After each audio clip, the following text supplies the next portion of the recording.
Audio ரிலீஸுக்கு இங்கே வந்திருக்கும் பத்திரிகை சகோதரர்களுக்கும் யூடியூப் சேனலை சேர்ந்த அனைத்து சகோதரர்களுக்கும் எங்கள் உயிரில் கலந்த தேசிய முற்போக்கு திராவிட கழகத்தினுடைய அனைத்து நிர்வாகிகளுக்கும் மகளிர் அணி சகோதரிகளுக்கும் மேடையிலே வீற்றிருக்கும் கேப்டனுடைய திரைப்படங்களை டைரக்ட் செய்த மூத்த சகோதரர் கஸ்தூரி ராஜா அவர்களுக்கும் ரமணா படத்தை டைரக்ட் செய்த முருகதாஸ் அவர்களுக்கும் வீரம் விளஞ்சமன் அவர் யாருன்னா கஸ்தூரி ராஜா சார். இங்க சிவா சார் இருக்காரு. கேப்டனின் தம்பியாக பல ஆண்டு காலம் வாழ்ந்தவர் சிவா. என்னுடைய அன்பு சகோதரர் சுதீஷ் அவர்களுக்கும் இந்த படை தலைவனில் யாரெல்லாம் உழைத்தீர்களோ அனைத்து ப்ரொடியூசர்ஸ்க்கும் எஸ்பெஷலி கேமராமேன் அவர்களுக்கும் இந்த படத்தினுடைய ஹீரோயின் அவர்களுக்கும் அவரது தாயார் அவர்களுக்கும் இந்த படத்தினுடைய டைரக்டர் அன்பு அவர்களுக்கும் இந்த மேடையிலே வீற்றிருக்கும் என்னுடைய 2 புதல்வர்களுக்கும் கேப்டன் சார்பாகவும் உங்கள் அனைவரின் சார்பாகவும் என்னுடைய பணிவான வணக்கங்களை தெரிவிச்சுக்கிறேன். தேர்தலில் அரசியல் மேடைகளில் நான் பேசியதை நீங்க எல்லாரும் பார்த்துருப்பீங்க. சினிமா ஃபங்க்ஷன்ல அதுவும் ஒரு ஆடியோ லான்ச்ல பேசுறது இதுதான் நான் ஃபர்ஸ்ட் டைம். சகாப்தம் படம் ரிலீஸ் ஆனப்போ கேப்டன் இருந்தாங்க. அப்போ என்னை பேச சொல்லி அழைச்சார். நான் சொன்னேன், இல்லை இது சினிமா, அதனால நீங்க மற்றவங்கெல்லாம் டெக்னீஷியன்ஸ்லாம் பேசட்டுங்க, நான் பேசல அப்படின்னு சொன்னேன். மேபி அது தப்போ அப்படின்னு நான் ஃபீல் பண்றேன். ஏன்னா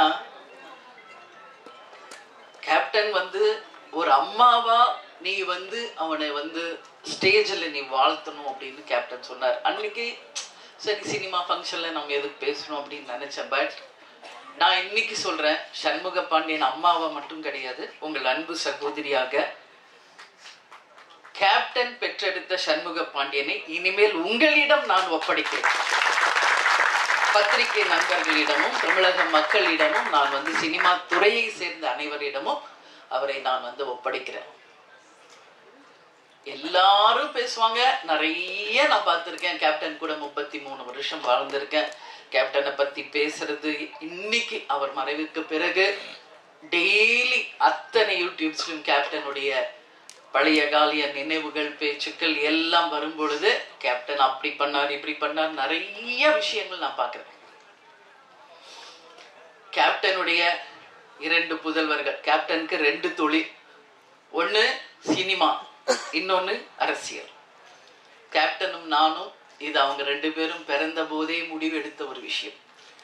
அப்பாவின் பாதையில் சிங்கப்பாதையில் விஜய் பிரபாகர் அவர்களும், யானை பாதையில் இளையவர் சண்முக பாண்டியன் அவர்களும் அவங்க அப்பாவுடைய கனவு லட்சியத்தை நிச்சயமாக வென்றெடுப்பார்கள் என்பதுல ஒரு அம்மாவை எனக்கு எந்த டவுட்டுமே கிடையாது. ஏன்னா கேப்டன் நானும் அவங்களை அப்படிதான் வளர்த்துருக்கோம். கேப்டன் சொல்லுவார், சொல்லி சொல்லி வளர்ப்பார். பிரபாவை அண்ணான் தான் சொல்லணும், தம்பி. அது மட்டும் என்னைக்கு கடைசி வரைக்கும் அவர் ஒத்துக்கல. அதையும் இன்னைக்கு வரைக்கும் சண்முக பாண்டியன் அதை கரெக்டா கீப் அப் பண்றாரு.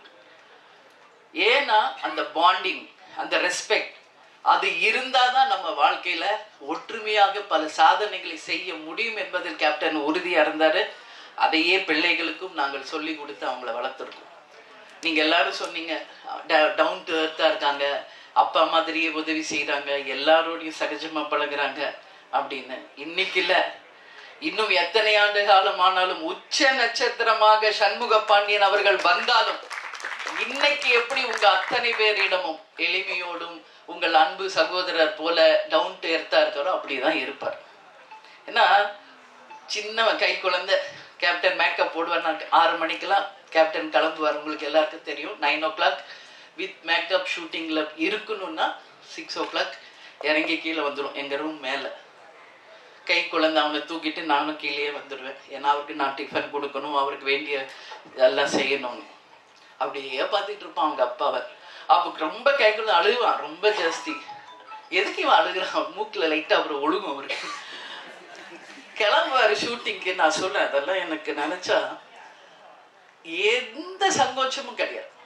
மூக்கில் ஒழுகும், மேக்கப் போட்டிருப்பாரு, ட்ரெஸ் போட்டிருப்பாரு. வண்டி ஏற போகும்போது அப்படியே வந்து தாவான். அப்படியே அழகா அந்த மூக்கை தொடச்சி விட்டு கண்ணை தொடச்சி விட்டு ஒரு முத்தம் கொடுத்துட்டு தான் போவார்.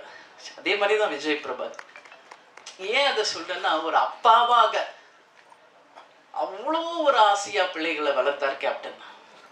இன்னைக்கு 2 பேரும் இன்னைக்கு அவங்க அப்பா இல்லாததை ரொம்ப ரொம்ப ரொம்ப மிஸ் பண்றாங்க. இங்க கேப்டன் இல்லைன்னு நான் நினைக்கவே இல்லை. இங்கதான் இருக்காரு கேப்டன். இந்த ஆடியோ ஷோல இன்னைக்கு ஆடியோ லான்ச்லயும் இங்கதான் கேப்டன் இருக்கார், நம்மோட தான் இருக்கார். அதுல எனக்கு எந்த மாற்று கருத்துமே கிடையாது. இந்த இடத்தில் கேப்டன் இருந்து அவருடைய நல்லாசியுடன் அவருடைய வாழ்த்துக்களுடன் தான் இந்த ஆடியோ லான்ச் நடந்துகிட்டு இருக்கு. அதுல எந்த மாற்று கருத்துமே இல்லை. அதே மாதிரி சண்முக பாண்டியனை பார்த்தீங்கன்னா